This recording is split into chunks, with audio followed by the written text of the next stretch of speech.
خانہ کعبہ، اس کی تعمیر حضرت آدم علیہ السلام نے کی تھی، اس کی جو تعمیر نو ہے وہ حضرت ابراہیم علیہ السلام نے کی.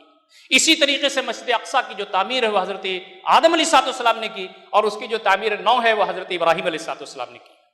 سب سے پہلا گھر جو اللہ رب العزت کا خانہ کعبہ ہے، نبی اکرم صلی اللہ علیہ وسلم نے اسے بتوں سے پاک کیا. 8 ہجری میں آپ بتوں کو ٹھوکر مارتے تھے اور کہتے تھے جاء الحق وزهق الباطل ان الباطل کان زهوقا. اللہ رب العزت کا وہ گھر جو خالص اللہ رب العزت کی بندگی کے لیے قائم کیا گیا تھا، جہاں بت آ گئے تھے، جہاں شرک آ گیا تھا، جہاں خرافات تھا، نبی اکرم صلی اللہ علیہ وسلم نے اس کو سب صاف کر دیا اور اللہ رب العزت کی وحدانیت کے لیے وہ تیار ہو گیا. آپ صلی اللہ علیہ وسلم کے انتقال کا وقت قریب تھا. آپ کو اللہ رب العزت کی طرف سے یہ اشارے ہو گئے تھے کہ شاید تم اگلے سال نہ رہو اس زمین پر. آپ نے کہا کہ کاش مسجد اقصیٰ کے اندر سے بھی خرافات ختم ہو جائیں. حضرت ابراہیم علیہ السلام کے بعد گرچہ وہاں انبیاء آئے، اللہ رب العزت نے اس کے ارد گرد میں برکتیں نازل فرمائیں. وہاں حضرت ابراہیم آئے، وہاں حضرت یعقوب آئے، وہاں حضرت داؤد آئے، وہاں حضرت سلیمان آئے، وہاں حضرت زکریا آئے، وہاں حضرت موسیٰ آئے، وہاں حضرت مریم آئی، وہاں حضرت عیسیٰ آئے. بارکنا حولہ، اس کے درمیان ہم نے برکت نازل فرمائی. لیکن اہل کتاب کی نالائقیوں کی وجہ سے مسجد اقصیٰ میں حالات بہت ہی ناگفتہ بہ تھے، خرافات تھی. عیسائیوں نے شرک کر لیا تھا اللہ رب العزت کی شان اور اس کی بندگی میں. حضرت جبریل حضرت عیسیٰ علیہ السلام کو شامل کرتے، ثالث و ثلاثہ وہ کہتے تھے. نبی اکرم صلی اللہ علیہ وسلم کی یہ تڑپ تھی کہ مسجد اقصیٰ بھی صاف ستھرا ہو جائے، لیکن آپ صلی اللہ علیہ وسلم کی حیات مبارکہ میں یہ نہیں ہو سکا. آپ کی احادیث میں آتا ہے کہ آپ صلی اللہ علیہ وسلم نے بشارت دی کہ ایک دن مسجد اقصیٰ آزاد ہوگا. یہ آپ نے بشارت دی تھی اور یہ بشارت پوری ہوئی حضرت عمر رضی اللہ تعالیٰ عنہ کے ذریعے.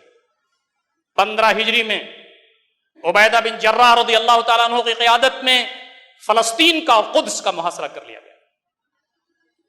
یہ شوال 15 ہجری محاصرہ شدید تھا اور وہ سرنڈر کرنے کے لیے تیار نہیں تھے، لیکن جب انہوں نے دیکھا کہ ہماری جان خطرے میں ہے تو عیسائیوں نے سرنڈر کر دیا. لیکن انہوں نے شرط دی کہ مسلمانوں کا خلیفہ آ کر کے معاہدے پر دستخط کرے. 6 مہینے لگ گئے. ربیع الاول 16 ہجری میں حضرت عمر رضی اللہ تعالیٰ عنہ مسجد اقصیٰ میں جاتے ہیں اور وہاں معاہدہ ہوتا ہے اور سارے معاہدات کی تفصیلات موجود ہیں، اس کا یہاں وقت نہیں ہے. 2 عظیم چیزیں ہوئی ہیں دوستو اور ساتھیو اس وقت نبی اکرم صلی اللہ علیہ وسلم کی پیشین گوئی کی روشنی میں. ایک تو یہ ہوئی کہ جو ہیڈ پادری تھا وہ آپ کو چرچ دکھا رہا تھا، دیگر تفصیلات دکھا رہا تھا. نماز کا ٹائم ہو گیا تو آپ نے کہا مجھے نماز پڑھنی ہے. کہا آپ حضرت آپ یہی نماز پڑھنے؟ حضرت عمر نے فرمایا مجھے یہاں نماز نہیں پڑھنی، میں باہر نکل کر کے میدان میں نماز پڑھوں گا. کل کوئی مسلمان یہ نہ کہے کہ عمر نے یہاں نماز پڑھی تھی لہٰذا یہ مسجد ہے، یہ چرچ ہے، یہ چرچ رہے گا.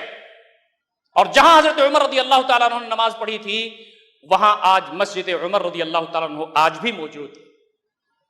دوسری بات یہ تھی کہ نبی اکرم صلی اللہ علیہ وسلم کے انتقال کے بعد حضرت بلال جو مؤذن رسول تھے، جب وہ اذان دیتے تھے اور وہ یہ کہتے تھے اشہد ان محمدن رسول اللہ، تو نبی اکرم صلی اللہ علیہ وسلم مسجد نبوی میں جہاں بھی بیٹھے رہتے تھے آپ اشارہ کر کے کہتے تھے اشہد ان محمدن رسول اللہ.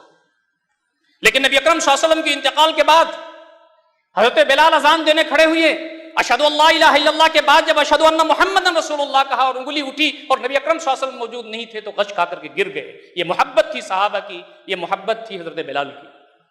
انہوں نے کہا میں اب مدینہ میں رہنا نہیں چاہتا، میرا دل نہیں لگتا، اور وہ شام میں جہاد کے لیے نکل گئے. یہ ساری تفصیلات کا حصہ ہے. حضرت ابو عبیدہ بن جراح موجود تھے، معاذ بن جبل موجود تھے، عمرو بن عاص موجود تھے، حضرت عمر موجود تھے. سب کی خواہش یہ تھی کہ بلال ذرا اذان دے دیں آج مسجد اقصیٰ میں تو منظر تازہ ہو جائے. حضرت بلال نے وعدہ کر رکھا تھا کہ میں اذان نہیں دوں گا، میرا حبیب تو اس دنیا سے چلا گیا ہے. لیکن حضرت عمر خلیفہ وقت نے کہا اذان دے دو مسجد اقصیٰ میں، آج تو نبی اکرم صلی اللہ علیہ وسلم کی جو بشارت تھی اس کا دن ہے. حضرت بلال کھڑے ہوئے، اشہد اللہ الہ الا اللہ پر پہنچے، اس کے بعد اشہد ان محمد رسول اللہ پر پہنچے تو انگلی اٹھ گئی. نبی اکرم صلی اللہ علیہ وسلم موجود نہیں تھے، غشی کھا کر گرے. راوی لکھتے ہیں کہ حضرت عمر اتنا روئے کہ داڑھی تر ہو گئی.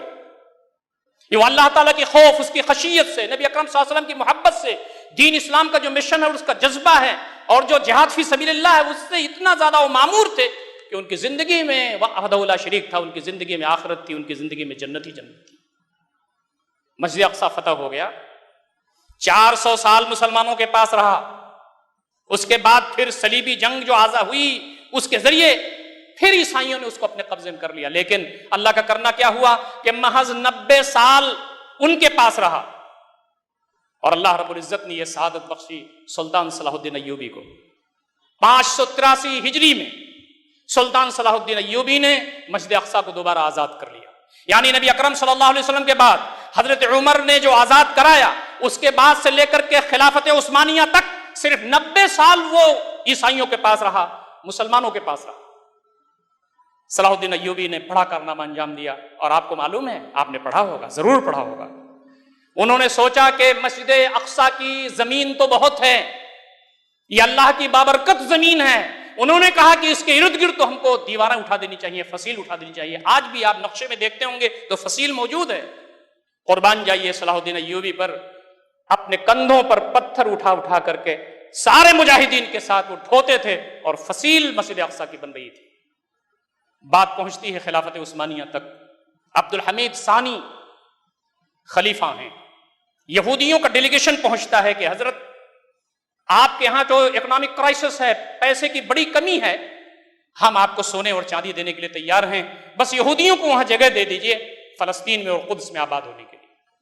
عبد الحمید ثانی نے عظیم جملہ کہا تھا. انہوں نے کہا تھا پوری دنیا کے برابر اگر تم مجھے سونا دے دو تو بھی میں تمہیں فلسطین نہیں دے سکتا، قدس نہیں دیتا. اور یاد رکھو قدس میری ملکیت نہیں ہے، امت مسلمہ کی ملکیت ہے. یہ وہ جگہ ہے جو نبی اکرم صلی اللہ علیہ وسلم کی اسراء ہے، نبی اکرم صلی اللہ علیہ وسلم کی معراج ہے، انبیاء کی سرزمین ہے. میری ملکیت نہیں ہے، امت مسلمہ کی، عالم اسلام کی ملکیت ہے. یہودیوں نے سازش کی.